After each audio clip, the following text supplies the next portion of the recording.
back for more punishment, and right off the bat, the game pulls a somewhat jerkish move on you.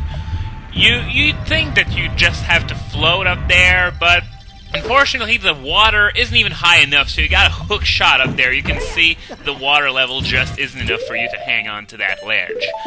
Anyway, now that we're back in the main room, we can finally head into the central tower now that we have 2 keys. So we're going to do that right away, and inside the central tower there's one of these Triforce walls where you can change the water level. And I believe it's right up there. Yep, there we go. So, play Zelda's Lullaby. This will raise the water level to the middle level. And by the way, here is the most jerkish thing in the entire game. Oh, as you can see, the box that's next to the entrance starts floating. But how are you supposed to know that you gotta check underneath where that box was for a passage? And as you can see, by the way, there's a sculpture up there, but we can't get it right now because the hook shot's just not long enough. But yeah, you really have to know that once you raise the water level, there's a passage down there. And it leads to a small key that you absolutely need to finish the game. Usually the other well-hidden things in this game are not mandatory, but this one is. And by the way, when you activate this crystal, stay the hell away from it, because that will happen. There's a dozen enemies that are going to fall down. Okay, I'm going to try and pick them off from far away one by one. So far, so good. And okay, there's this other one over there, and I think that only leaves the 2 clams. So I'm just going to relocate myself so as to not have the crystal get in the way. Aim, L target, aim, and come on, open. Okay, thank you. And I'm gonna move over there, and bad. This is bad. Okay. This is the way it attacks. You have to move out of the way real quick if you see that it's going to attack. And that is why you need to aim with the hook shot before you actually try to get it to open. Just L targeting isn't enough. You really have to aim with the hook shot at the clam in order to be able to kill it. Otherwise, you're not going to have enough time to raise your arm and attack before it starts attacking you. Anyway, here's the best hidden small key in the game, so now we can head back into the middle tower. And stuff like this is why this dungeon is so grating, because if you miss out on it, you have to go all over creation just to readjust the water level so you can get back into the tower, raise the water level inside the tower so that you can access this basement thingy. And yeah, there's really no room for mistake. If you go the wrong way and raise the water level too early, you will pay. But that's enough of that. I believe I have done no mistakes so far. I guess we're going to see much later if that's the case. Anyway, next thing you want to do, another small key that's rather well hidden if you forget all about the location that I pointed out earlier. You want to head back to the room where you met Princess Ruto, and now that the water level's in the middle, you can actually access... remember that crack in the wall that I showed you the last time I was going up this shaft? Well, now that the water level's just in the middle, now it's time to blow it up, and in that chest, as you can see, there's going to be yet another small key. Lots of small keys in this dungeon, which means there's all the more room for mistakes. Okay, I believe I should have 3 by the time I head into this next section. So I think I'm good. I think I'm good. I don't think you ever can hold so much as 4 keys at any point in the game. So I believe that I'm doing good for now. So, where you want to go now? You want to head to the opposite side of the hallway you came from and go to the second floor. There's going to be a locked door there. This is the wing of the temple that you need to go to in order to raise the water level back to max. And okay, yeah, there's a tektite that's gonna fall down from the ceiling here, or well, from the floor above, but whatever. Once it's killed, you want to do that. Stand on the geyser, activate the crystal switch, and just ride it all the way up to this room, which has a door somewhere. There we go. And this is the point where I strongly recommend using Faror's Wind, because as you can see, this is the place where you can raise the water level to the max, and we're going to need to raise the water level one more time to this level after doing it this time. And if you make a mistake, you're going to have to come here more often than that. So, strongly recommend using Faror's Wind here regardless of whether you're experienced or not. It's just great convenience no matter how you play. So, now that the water level is back to full, you want to head into the room that's just above the one we just entered. It's yet another locked door. And this room, if I remember, yeah, that's the one I was thinking of. Kill those bats with a hook shot since they're not in any hurry to hurt you. By the way, over there, yet another Skullchilla we can't reach. Gee, I wonder what the dungeon treasure is going to be in this place. Anyway, you want... this platform's going up, so you gotta hurry. You jump on this platform down there, and then you see those platforms that are going down the waterfall. You gotta go up using the hook shot. You gotta be quick when doing it, otherwise you won't be doing much gains in terms of distance. And, by the way, yeah, aim for the top half of the target, otherwise you're gonna do what I did and just waste some more time. So, this room is not very difficult. Yet another locked door! There's a lot of these lately. Oh yeah, this room. There's a crystal switch in the middle of the room that will adjust the water level, but only for this room.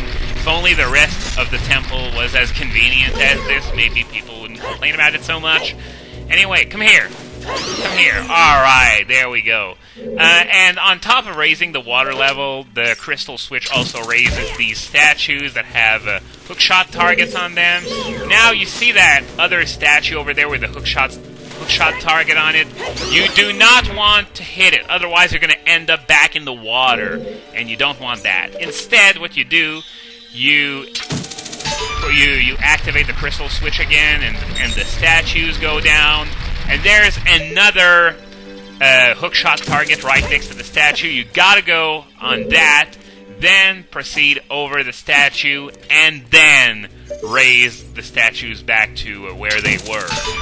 Anyway, the room after this one of the high points of the game in just about everyone's opinion, because there's going to be a mini-boss fight, and it's going to be against Dark Link, the final boss of Zelda 2.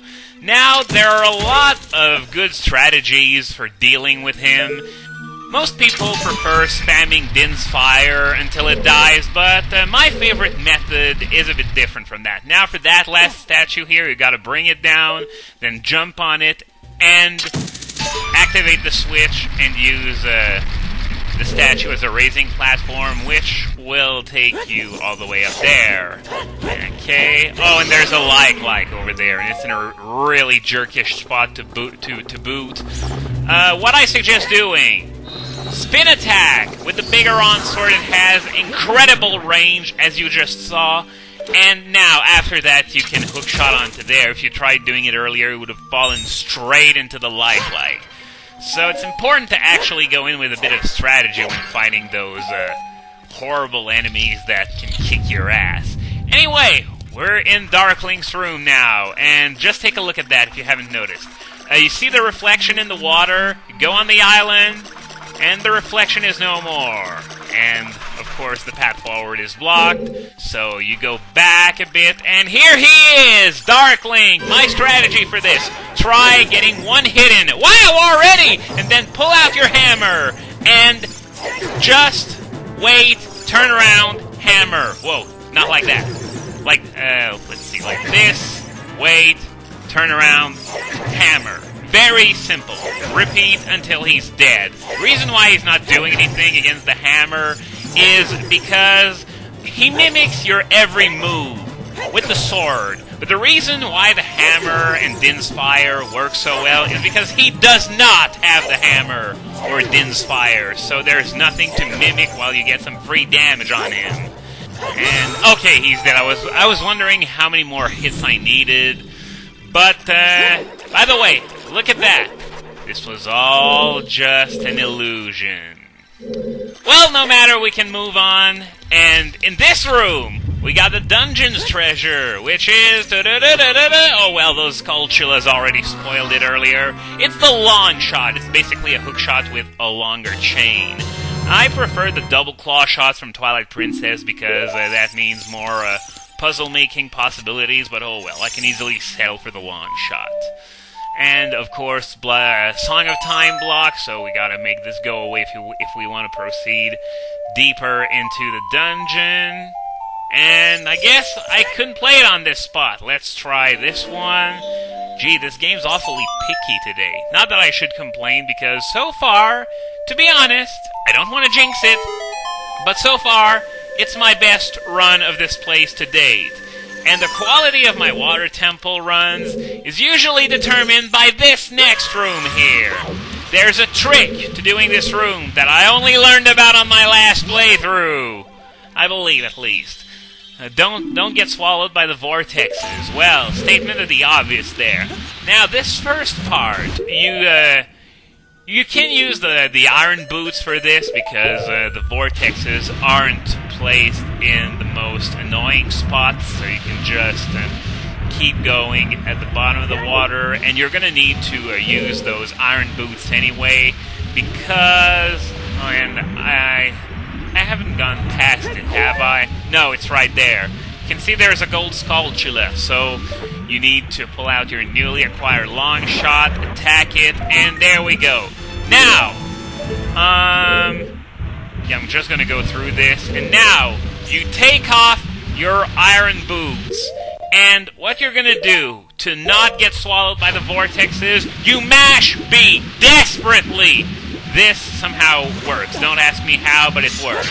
And this is the kind of information that would have been very useful for Navi to tell me instead of don't get swallowed by the vortexes. Fucking fairy. And by the way, I thought there was a hookshot target over there. Don't ask me why, but that means I gotta swim like crazy over there. Okay, made it. Without any fuss whatsoever. So far, it's really my best run of this place to date. And now there's an eye target that you saw earlier.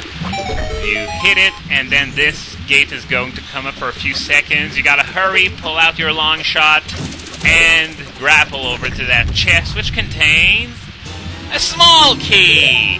Yeah, this is the reason why we couldn't just backtrack through the rooms before Darkling, because they put a small key there. Anyway, you probably recognize this room. That means we actually went full circle in this episode. So now, okay, I'm just trying to concentrate to figure out where I gotta go next. I know it, I just gotta think about it before going there. Okay, I think I know where I'm supposed to go, but I don't think I'm gonna have the time to do that today. Reason being, remember that Skulltula in the room with the falling platforms that were falling down the waterfall? Now that we have the long shot, we can actually head over to that room and actually catch the Skulltula. And now you can actually float to the surface because the water level's all the way up at the top. So let's head back to the wing we just came from. Here, Tektite. Come on, faster! Faster, Link! Get up there faster! Well, crap. Wonderful. Anyway, there's still those two bats here. I'm gonna take care of them real quick, and then I'm gonna head over and fight the Skulltula. Well, it's not gonna be that much of a fight, but anyway. This is our 80th Gold Skulltula. Only 20 more to go! Okay, so... that's it for today. Next time, we're hopefully going to complete this hellhole.